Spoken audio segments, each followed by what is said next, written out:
after rant. From the hot, never relent.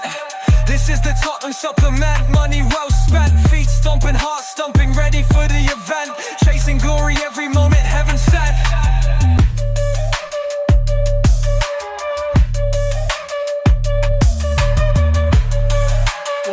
This is going to be our final topic of the game. This chat. So this is one that's going to be one I think everyone's going to love.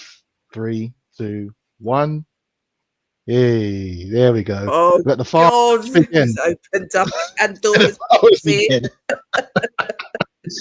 Right. Okay. How do I start this one off? Basically, yes. I mean, obviously, those of us who are at the okay. Let me preface it this way. Those of us who were at the fan forum meeting 2 years ago, when I think Ange first came along, and Levy was on the panel alongside Sonny and Beth England. It was asked. Can't remember if it was asked by a member of the fan base or what's his name, the DJ that was comparing the thing. Asked Levy outright about Mourinho and Conte and all that, and Levy said, "Yes, we made a mistake in bringing those guys in." And then he said something along the lines of he intimated that it was a player decision to bring in Mourinho and Conte. You know, bring in a manager who wins now. That was taken to be Kane, but whether it was Kane or not, that's another thing. Now he brought in and on the basis, if you believe what he was saying, to try and bring Spurs back to how we were, and that's literally the words he used. We now have our Tottenham back. I remember very, very clearly in that fan forum, and I guess it was to do with bringing the style of play, bringing in a flair that fans enjoy, that sort of thing. That's the footballing side. I guess the question is always going to be about whether, because that's just a little bit there, whether he's done enough on the footballing side. Outside of football, one could argue he's probably done as much as he can do to get Spurs up to a level where we are competing. Well, up to a level, I should say, because I won't use the word competing. I want to go down that route because I got to open up and other kind of worms. How do I word it in the question that sounds balanced in a way? Has he done enough in a way to give the management and the team the tools they need to go forward in a way? I'll start with you on this one, because I don't know which one. I know your thoughts on this one. I know little bits, but not all the way through from what I've seen in the group. So, do you think Levy? Let's talk about the chairman. Let's talk about the whole board itself. Do you think the board have given the team and the players the tools they need, and how do you think they've communicated it with us effectively, or how they think the team should be going forward? I'll ask you on that one.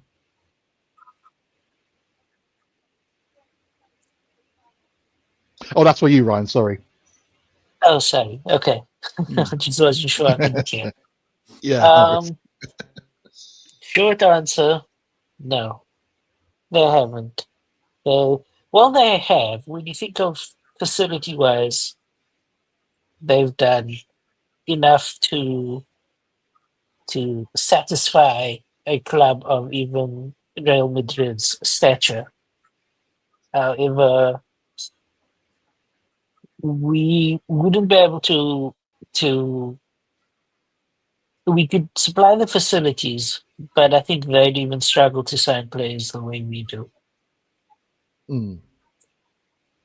Because that part is non-existent. I mean, I don't say it's non-existent, but we know that the funds are there. We see that the funds are there based on the fact that we see what gets mentioned when there are outgoings.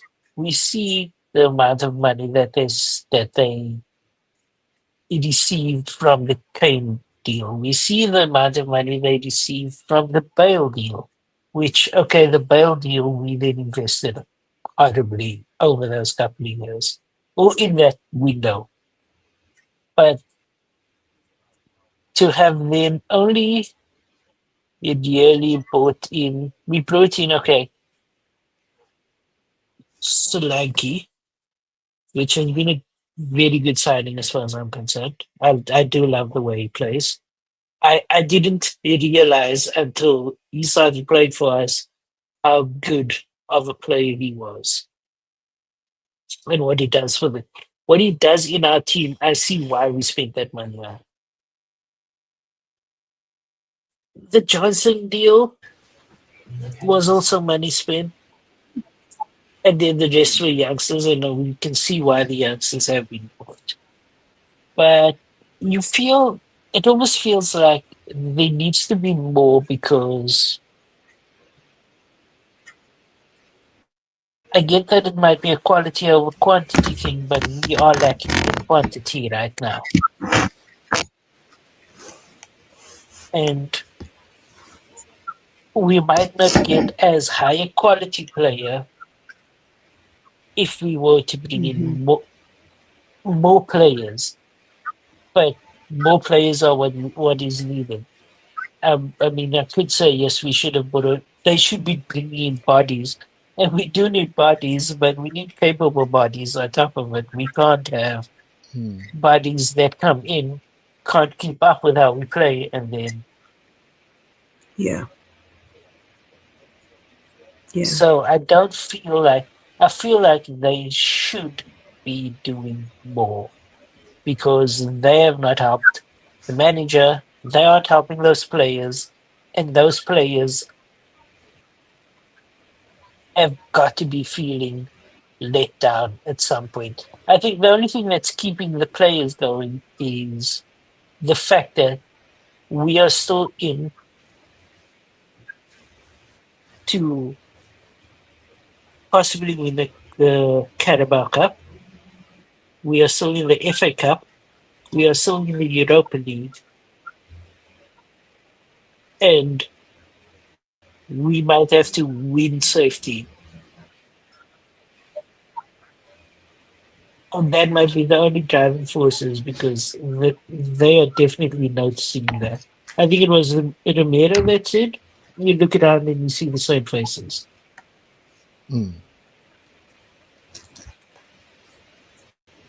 And this Salaki injury is going to suck even more because of the different teammates. And we can only hope that Richarlison doesn't get injured again. Hmm. But it's so. We know he's going to get injured again. He's got We very know weak he's going to get hamstrings. injured again, and we just don't know when. Hmm. But I thought it happened when he scored that goal. When he went into the post, I was like, oh no. But I think adrenaline kept him going through that. I don't know when all the players, how many of them are coming back. I know it's 10 days for quite a few of them, but it's going to be around 10 days. Hmm.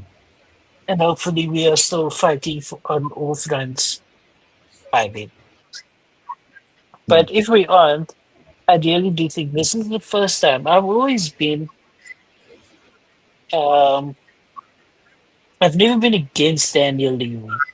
And I've never been a hater of Daniel Levy's. And I've always looked at it from the point of view that I don't see that he doesn't want the club to succeed. I know a lot of fans feel that maybe he's not interested, but like we've discussed previously, he is a fan of the club. He watches every game. I don't see him as ever being someone that doesn't want the club to succeed or win anything. But the flip side is it also needs to show more than you being present. It needs to show that, hey, okay, Yeah. we are investing a little bit into the team. We have to invest in the Yep. team. So Mm-hmm. this is the first time where I've been wondering, like, why aren't we? What is it going to take for them to do something? Because Mm-hmm. they are the only ones that can change the situation of not having enough players to see us through a season. And that Yep. this is obviously the first. It's mostly the last 2 weeks that has Mm. made me feel like they should definitely be doing a lot more. Mm. Yeah. So Nah, cool stuff, that's man. pretty much where I stand on my thoughts of the chairman. Mm. As a businessman, fantastic. As a businessman, as a as an unique chairman, he's doing very well. But as Tottenham chairman, he could be doing a lot better.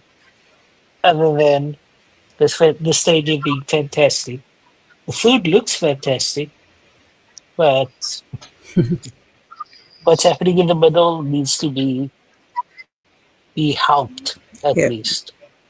Yeah.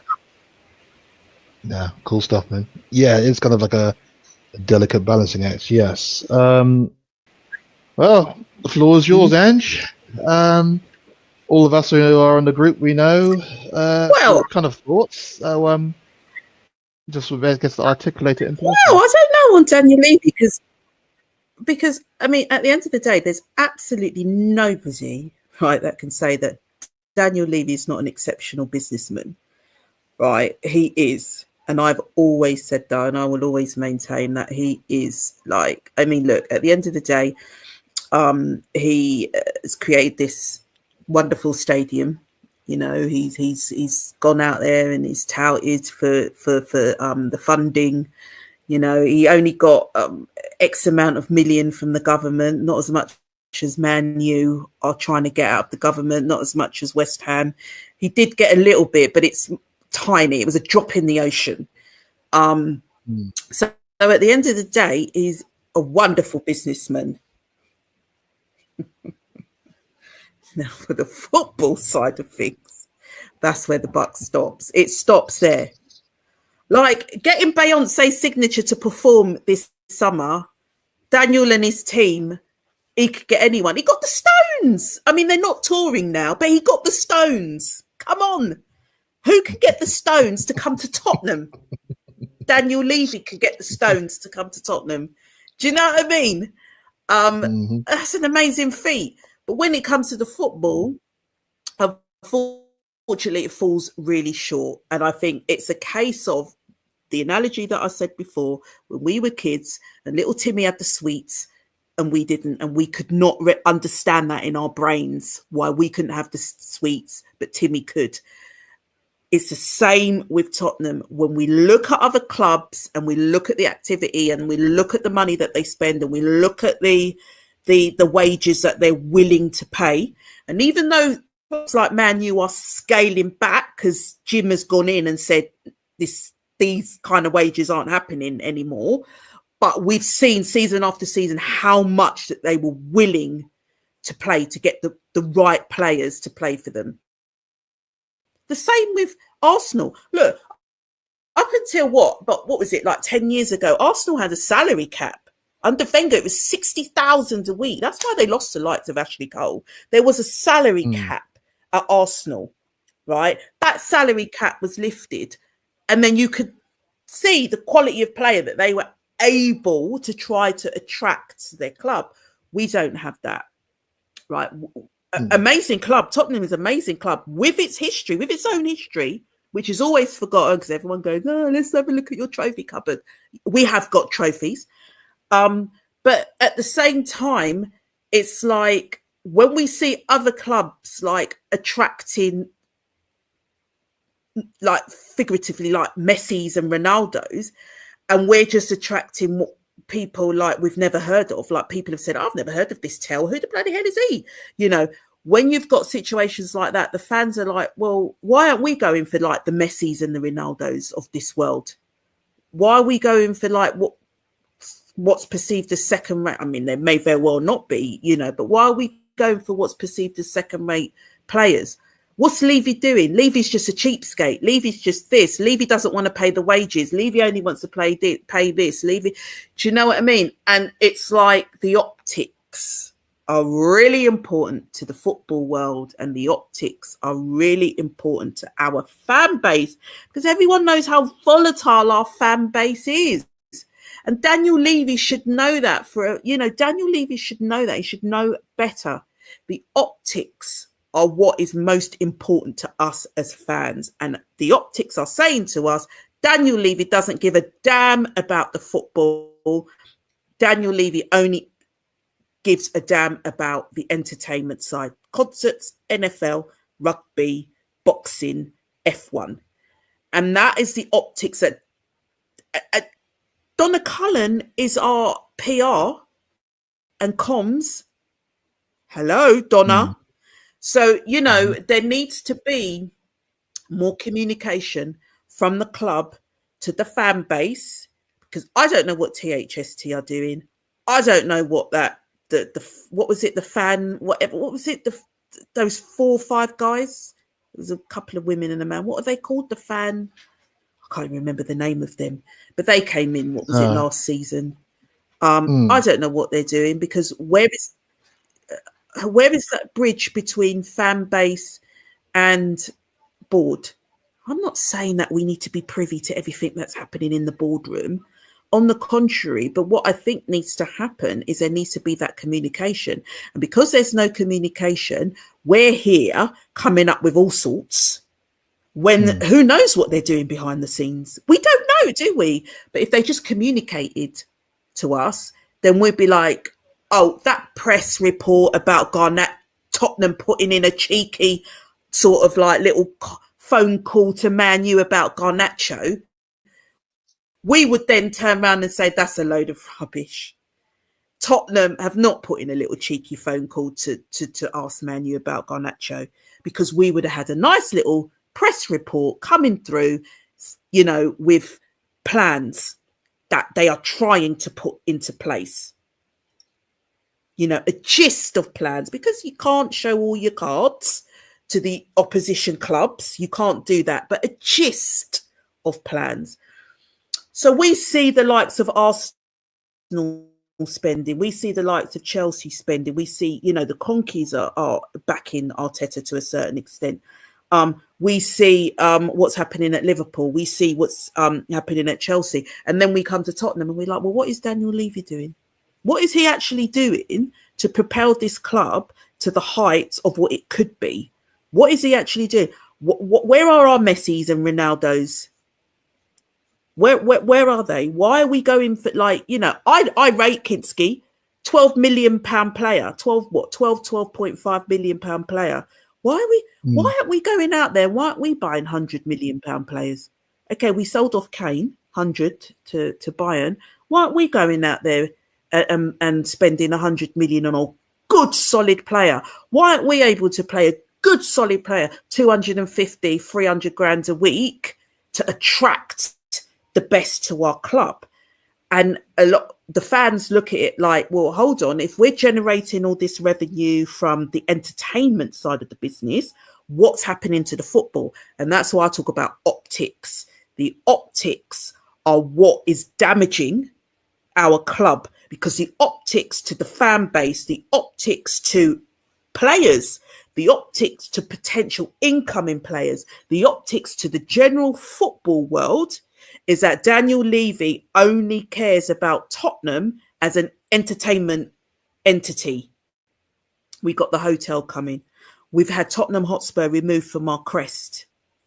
It's things like that. That was a very powerful message that was sent out to Spurs fans around the world and to football fans around the world when Tottenham Hotspur was moved from our crest. That was saying, right, that stadium is for entertainment and football is secondary, because that's how it feels to a lot of fans. we need to be told, like 5-year-olds, literally like 5-year-olds, we need to be told that football is at the heart of this new fancy schmancy stadium. We literally need to be told that by Daniel. Actions speak very loudly. He needs to go out there and he needs to get high quality players. We need to be in bidding wars with other clubs. When we are in bidding wars with other clubs, and we may not win them, but I want to see him in bidding wars with other clubs. And then I know he means business.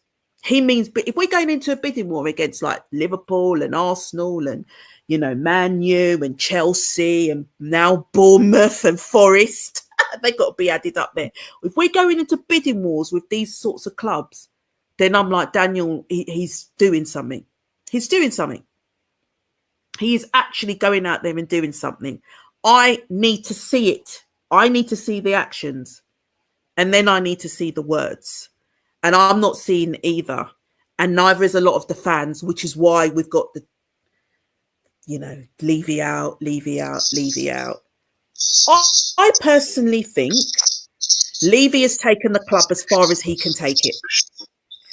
And I think it's now time for him to step back, let someone else purchase more shares in the club, let someone else be chair of the club, and Daniel just goes to doing what he does best, and that is the entertainment operations at Tottenham, which he's marvellous at. And if that can generate revenue that we can use for the football side of things, then he would be a lot more respected by the fan base. He made all these promises. He said, we will be able to compete on the world stage if we build this stadium. We will be able to generate enough money that we will be able to compete. At present, PSR, not a problem. Financial fair play, not a problem. So Daniel needs to tell us why he can't go out there and find £100 million player and invest in that player. And that's what and you know, when you get like, I rate Solanke anyway, and Johnson, but you know, panic buys like Richarlison, I'm sorry, when you just have to look at his stats, that was a panic buy anyway under Conte's 10 years, a panic buy.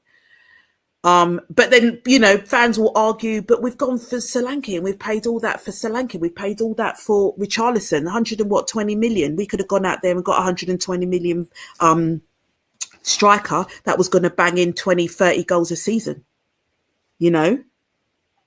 And I think that is the main problem at Tottenham. Levy has to show us that he cares about the football, because at present, he turns up to every game, home and away. He does. No one can say he doesn't. We see him. He turned up for the FA Cup match. He turned up. He was there, sitting on the hard benches.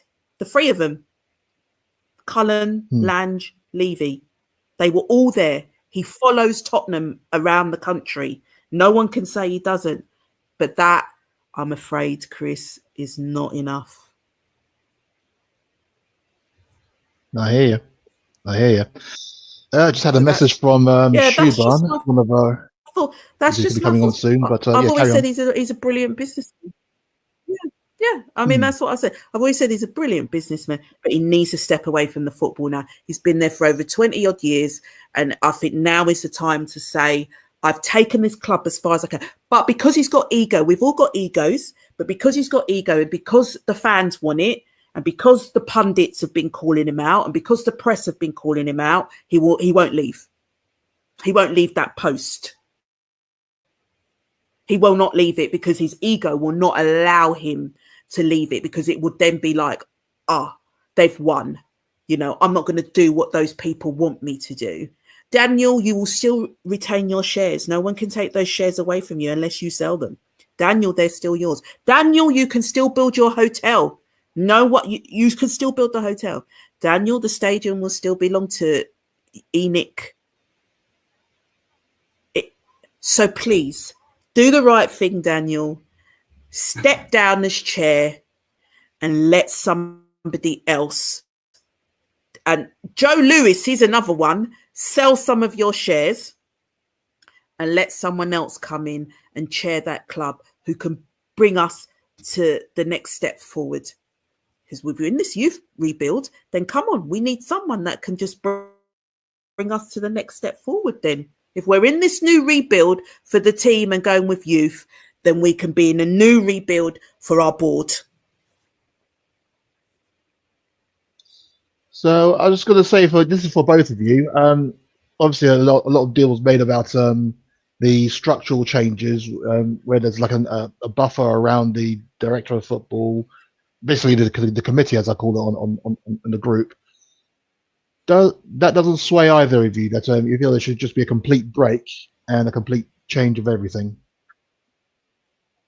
So I think that's what the idea was, to have, obviously Levy's going to be the kind of the guy who like ticks off everything and this and the other, but so he's not going to be directly involved in as such. And I think we've kind of seen that with, example, the Mattis Tell deal that was brokered, that was all sorted. Tell decides to stay behind it, but then Levy's now flown out to Munich to try and sort things out. So I guess that's a kind of like him stepping back in a way. Do you feel that will be enough, or does he need to have, there need to be a total complete break and that's a total demarcation, and he should just stick to one side, or as you're saying, he should step down?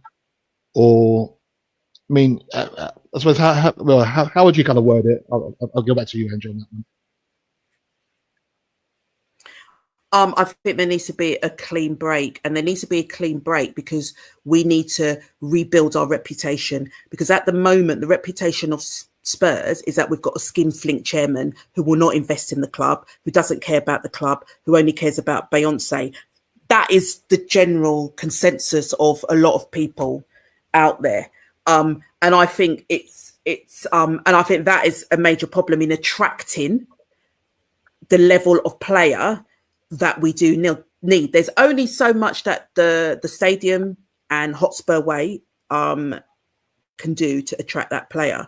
But if out there is just constant barrage of skinflint owner, chair doesn't really care about the football club, it's all about the Spurs being used in an entertainment capacity, we need to rebuild our reputation, and the only way to do that is by completely cutting ties with Daniel Levy. Daniel Levy's stepping down. He'll always retain his shares. Shares can't be taken away from him unless he sells them. But we need a clean break so that when players come, they're like, oh, new chair who wants to really push things forward with this club, who really wants to invest in the football, who wants to bring the best players in, who wants to get this team to get into Champions League every season, who then wants to, compete to potentially win the league. Because at the moment, Daniel isn't showing us that that's what he wants. And I think that's another issue. He doesn't show us enough that he wants us to compete to get into Champions League every season. And actually financially, imagine how much better off he would be and the club would be if we could get into Champions League. 100 million just to getting out of the group stages. It's immense with all the, the TV rights and everything, but we need to see, we're not seeing it from him. So I'm sorry, we need a clean break. And a lot of people, there's a lot of pro Levy, and that's fine because everybody has the right to their own opinion. But I'm hoping that they see that a clean break would be for the benefit of our club if he stepped down as chair and somebody else bought more of ENIC shares. I think that's what has to happen. And he did go out there and he did try to get a cash injection. He tried to, Staveley was there. Well, so the press said, Staveley was there trying to broker a deal and to put a cash injection into Tottenham. So the opportunity is there. So let's see what happens from sort of like May going forward. because there needs to be at least 4 or 5 players that we need to bring in at the very least. So let's see what happens in May. Only time will tell. And I think May would be a very good indication of Daniel Levy and his relationship with Spurs as a football club, because we already know it as an entertainment space. Okay, thanks very much. And you, Ryan, you echo much of what Andrew said?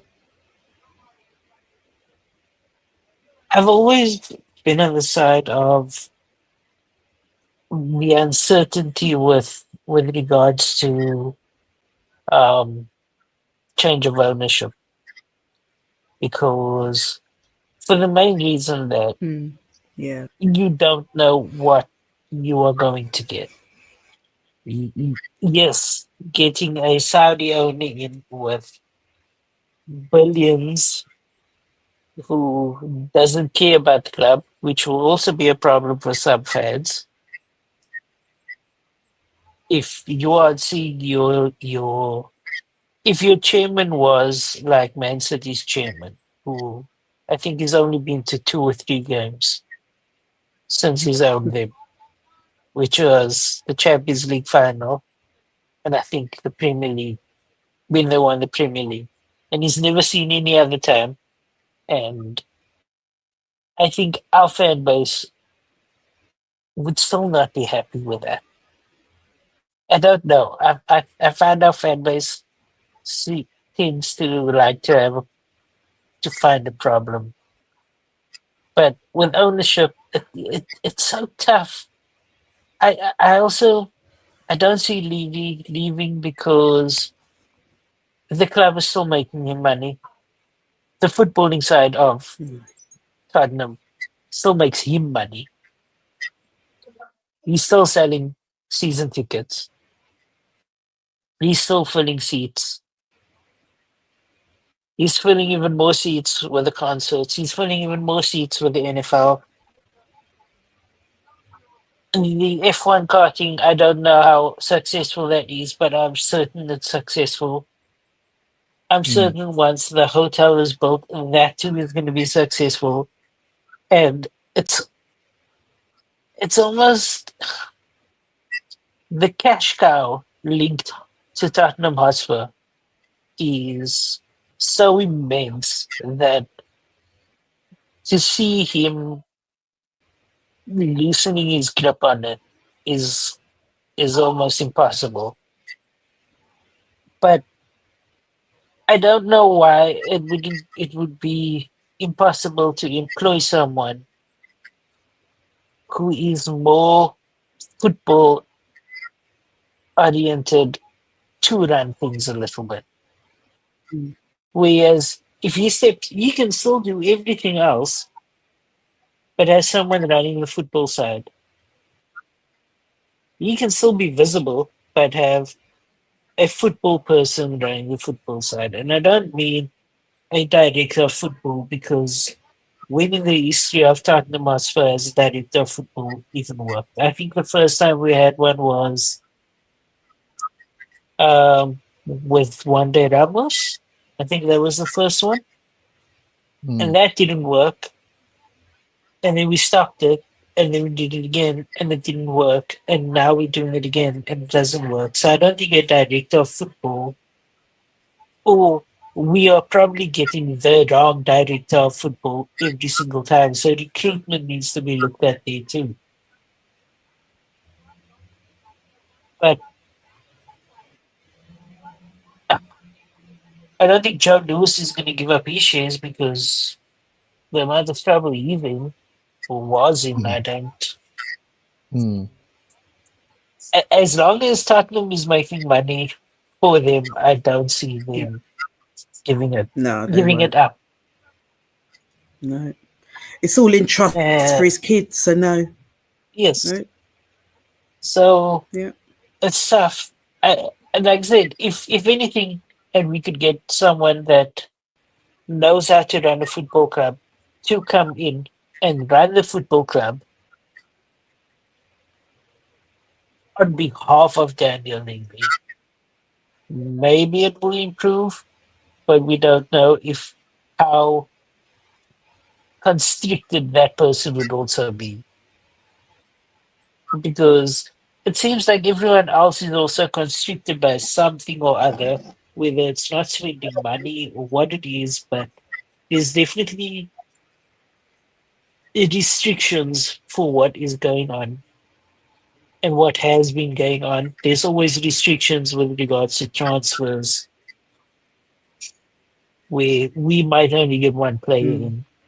If we get one player in now in the next day or two, if we get players in the summer. But something somewhere needs to change for us to at least have it better, for it to be better going forward at least. That is a deep question right there. What will change? We need to see it. We need to see activity, don't we? We need to see activity, and at the moment we're not seeing activity now. The window closes in 48 hours, and because there has been activity, to be fair, but it's just not gone our way.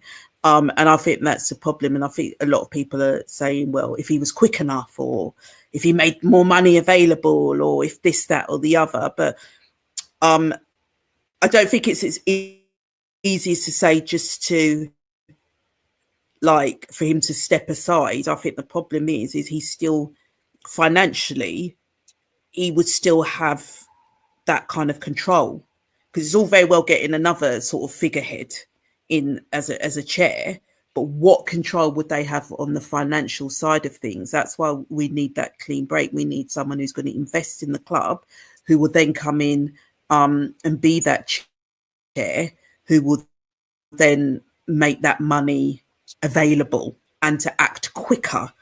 When the transfer, like Man City signed about 4 or 5 players within the first day of the transfer window opening, because they had already forward planned. And that's the thing. Pep said, we're losing. I need this, this, this, and this. And then what they did is they said, right, we've recruitment wise, we've pinpointed these players, and that's as soon as the window opened, that's who they went for. So they did all the groundwork. What groundwork is being done at Tottenham to in recruitment wise to get these players in as soon as the window opens? And because we've not seen that, as the fan base haven't seen it, they're just like, well, we're depleted of players. No activity's really been going on. What's Daniel Levy doing? So again, he gets the blame. Do you know what I mean? What's Daniel Levy doing? Well, Daniel Levy, he only owns about 20 or so percent in what's Joe Lewis and his kids doing? I know Daniel Levy is the chair, but they're owning at least 70 odd percent of that club. So what are they doing? So, the problem isn't just with Daniel. The problem is with Enoch as well. It's not just Daniel Levy. It's with Enoch. So this is I think this is something that we will, because he's not going anywhere. He'll be there for another 10 years, 20 years. He's only 60 or 5 years old. Joe Lewis is in his 80s. Daniel will be there for another 20 years. So this is a question that we're going to be asking for 20 years. I'll see you back here in what's 20 years now? 2045. 2045. And we'll be saying the same thing. Honestly. Except that we'll be saying the same thing, Chris. Well, keep this recording as a record. I was going to say, in that trajectory, that will mean that Levy will actually be the owner as opposed to the chairman. So there'll be a new chairman, just a different owner this time, won't there? Yes. But well, I guess we shall see what happens. But we'll put this one in 2045. There you go. You said it. Yeah. Okay. Put it in the diary. Well,